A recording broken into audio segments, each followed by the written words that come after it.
वज़ीर आला बलूचिस्तान सरफराज अहमद भुट्टी की जानिब से ये वाज़ेह किया गया कि बलूचिस्तान में बड़े पैमाने पर किसी फौजी ऑपरेशन की ज़रूरत नहीं है। चीनी कॉन्वॉय को निशाना बनाया गया है और ये जो दहशतगर्दी का वाक़या है दुनिया भर में पाकिस्तान की सिक्योरिटी से मुतल्लिक सवालात खड़े करता है। 16 के करीब अफराद जो हैं इसमें शदीद ज़ख्मी हैं।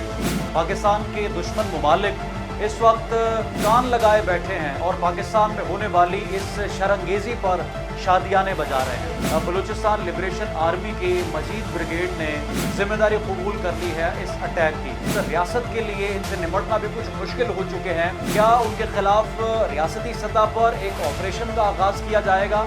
अस्सलाम वालेकुम, आप देख रहे हैं कैपिटल टीवी और मैं हूं रुखशान मीर। नाज़रीन, गुज़श्ता हफ्ते वज़ीर आला बलूचिस्तान सरफराज अहमद भुट्टी की जानिब से ये वाज़ेह किया गया कि बलूचिस्तान में बड़े पैमाने पर किसी फ़ौजी ऑपरेशन की ज़रूरत नहीं है, अलबत्ता दहशत गर्दों को ज़रूर निशाना बनाया जाएगा।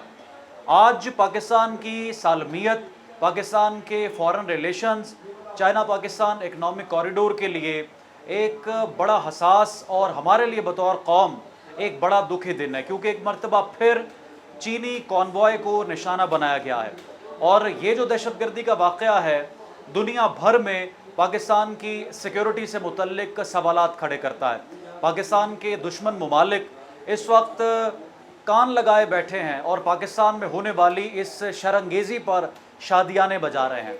कराची में एक चाइनीज़ कॉन्वॉय को किस तरह से निशाना बनाया गया, ये तफसीलात तो मैं आपके सामने रखता हूँ, लेकिन सबसे अहम सवाल ये कि प्राइम मिनिस्टर शहबाज शरीफ ने आज जो इशारा किया कि दहशतगर्दों को किसी तौर मुआफ़ी नहीं मिलेगी और उन्हें सख्त सज़ा दी जाएगी, अब होने क्या वाला है जिन्होंने ज़िम्मेदारी कबूल की है, इस पर भी हम एक मुख्तसर सा जायज़ा लेंगे। नाज़रीन, गुज़श्ता शब चीनी कॉन्वॉय जो कि एयरपोर्ट के करीब जा रहा था और वहाँ से उनको बाकायदा तौर पर रेस्क्यू किया जा रहा था, जब वो सिग्नल पर रुका तो दहशतगर्द ने अपनी गाड़ी चीनी बाशिंदों की गाड़ी के साथ टकरा दी और उस गाड़ी के अंदर चूँकि धमाका खेज़ मवाद इस कदर भरा हुआ था कि गाड़ी टकराते ही फौरी तौर पर तबाह हो गई और उस बम प्रूफ गाड़ी को भी इतना नुकसान पहुंचा कि 2 चीनी इंजीनियर्स हलाक हो गए और 16 के करीब अफराद जो हैं इसमें शदीद ज़ख्मी हैं,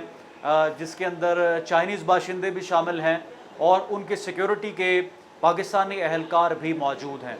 अब जैसे ही ये मामला रिपोर्ट हुआ तो फौरी तौर पर इन्वेस्टिगेशन का आगाज़ किया गया। अभी तक उस गाड़ी की नंबर प्लेट भी ट्रेस नहीं हो सकी और चेसिस को मालूम करने की भी कोशिश की जा रही है और यकीनी तौर पर बहुत जल्दी ट्रेस हो जाएंगी सब चीज़ें। लेकिन इतने में ही बलूचिस्तान लिबरेशन आर्मी के मजीद ब्रिगेड ने एक प्रेस रिलीज़ के ज़रिए ज़िम्मेदारी कबूल कर ली है इस अटैक की और उन्होंने ये कहा है कि हमने चीनी कॉन्वॉय को निशाना बनाया। अब आप जानते हैं कि गुज़श्ता चंद सालों से जब से चीनी सरमायाकारी या फिर चाइना पाकिस्तान इकनॉमिक कॉरिडोर या कुछ डैम्स पर चाइना के इश्तराक से काम चल रहा है तो पाकिस्तान के दुश्मनों को किसी तौर ये कबूल नहीं है और इसी में रुकावट पैदा करने के लिए, इसको रोकने के लिए खुसूसन चाइनीज़ को टारगेट किया जाता है और ये जो अटैक था ये भी इसी सारे मामले की एक कड़ी है।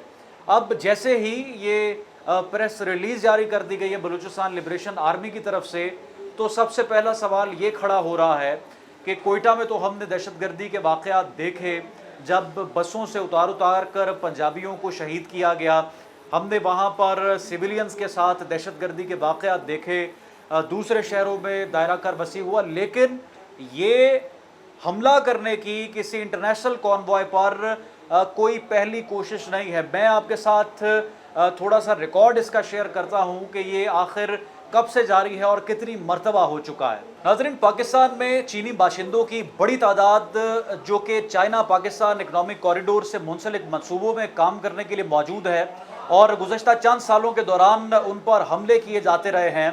रवां बरस मार्च में सुबह खैबर पख्तूनख्वा के इलाके शांगला की तहसील बशाम में भी चीनी इंजीनियर्स के काफिले को दासू डैम की तरफ जाते हुए निशाना बनाया गया था, जिसमें 5 चीनी इंजीनियर्स हलाक हुए थे और इस हमले के बाद चीन की जानिब से पाकिस्तान पर मुल्क में चीनी बाशिंदों की सिक्योरिटी को यकीनी बनाने पर जोर दिया गया था। उसके बाद रवां साल जून में पाकिस्तान में मुनक्किद होने वाले पाक चीन मुशावरती मैकेनिज्म नामी इजलास से खिताब करते हुए चीन के वजीर लियो जॉन चाओ ने पाकिस्तान में चीनी सरमायाकारी को अंदरूनी इस्तेहकाम और बेहतर सिक्योरिटी से मशरूत करार दिया था। और फिर इससे कबल जुलाई 2021 के दौरान ही दासू डैम के मंसूबे पर काम करने वाले 9 चीनी इंजीनियर समेत 13 अफराद हलाक हुए थे। सन 2018 में चीनी काउंसिल खाने पर हमला किया गया था जिसमें 7 पाकिस्तानी शहरी हलाक हुए थे, जबकि सन 2022 में कराची यूनिवर्सिटी के अहाते में चीनी ज़बान के मरकज़ के करीब एक खुदकश हमला हुआ था जिसमें 3 चीनी असातिज़ा समेत कम अज़ कम 4 अफराद हलाक और 4 ज़ख्मी हुए थे। और इन्हीं हमलों की ये एक कॉन्टीन्यूटी है जो हमें कराची में एयरपोर्ट के करीब देखने को मिली है। वज़ीर आज़म शहबाज शरीफ ने इस हवाले से बड़ा एक सख्त स्टेटमेंट दिया। वज़ीर दाखिला मोहसिन नकवी साहब ने इस हवाले से बड़ा सख्त स्टेटमेंट दिया। और इसी तरह से जो तर्जुमान दफ्तर ख़ारजा हैं उन्होंने भी इस हवाले से गुफ्तगू की कि मुआफ़ी किसी तौर नहीं मिलेगी और ये जो सिक्योरिटी के मामलात हैं इनको मज़ीद बेहतर किया जाएगा। लेकिन सवाल ये है कि क्या बलूचिस्तान लिबरेशन आर्मी जो कि गुज़श्ता कुछ अरसे से बहुत ज़्यादा आउट ऑफ कंट्रोल और यूँ लगता है कि मामलात रियासत के लिए इनसे निमटना भी कुछ मुश्किल हो चुके हैं, क्या उनके ख़िलाफ़ रियासती सतह पर एक ऑपरेशन का आगाज़ किया जाएगा और बलूचिस्तान में एक नया ऑपरेशन शुरू होगा? जबकि वज़ीर दाखिला बलूचिस्तान सरफराज अहमद बुगटी ने गुज़श्ता हफ्ते ही कहा है कि हम कोई बड़ा ऑपरेशन बलूचिस्तान में नहीं देख रहे। अलबत्ता ये जितनी तंजीमें हैं, Balochistan liberation army, Balochistan liberation front या इस तरह की जो शिद्दत पसंद तंजीमें हैं, दहशतगर्द तंजीमें जो अमन व अमा की सूरत हाल बिगाड़ती हैं, उनके ख़िलाफ़ हम ऑपरेशन करेंगे। अब सवाल यहाँ पर देखें, बड़ी सादा सी सूरत हाल है कि वो पाकिस्तान के हरीफ ममालिक जो सी पैक को पाकिस्तान की तरक्की के साथ कंपेयर करते हैं और वो ये कहते हैं कि अगर चाइना पाकिस्तान इकनॉमिक कॉरिडोर यहाँ पर फल फूल गया तो पाकिस्तान की मईशत एक बड़ी मईशत होगी, इसको रोकना है। और वो हरीफ ममालिक जो कि पाकिस्तान में किसी तौर इकॉनमी के हवाले से उठाए जाने वाले इक़दामात को बर्दाश्त नहीं कर सकते, वो इन तंजीमों की पुष्पनाई करते आ रहे हैं। लेकिन ये कराची जैसे एक सूबाई दारुल हुकूमत में इस तरह की जो दहशत गर्दी के वाक़यात हैं या ये जो एक्टिविटी है, इसकी जो बाकायदा तौर पर स्पॉन्सरिंग और इसकी जो सपोर्ट है वो भी बहुत जल्द रियासती सतह पर खुलकर सामने आ सकती है। आप कमेंट सेक्शन में कीमती राय ज़रूर आगाह करें। नुकसान में को दें। कैपिटल डिजिटल से ज़्यादा दोबारा हाजिर होंगे। अल्लाह।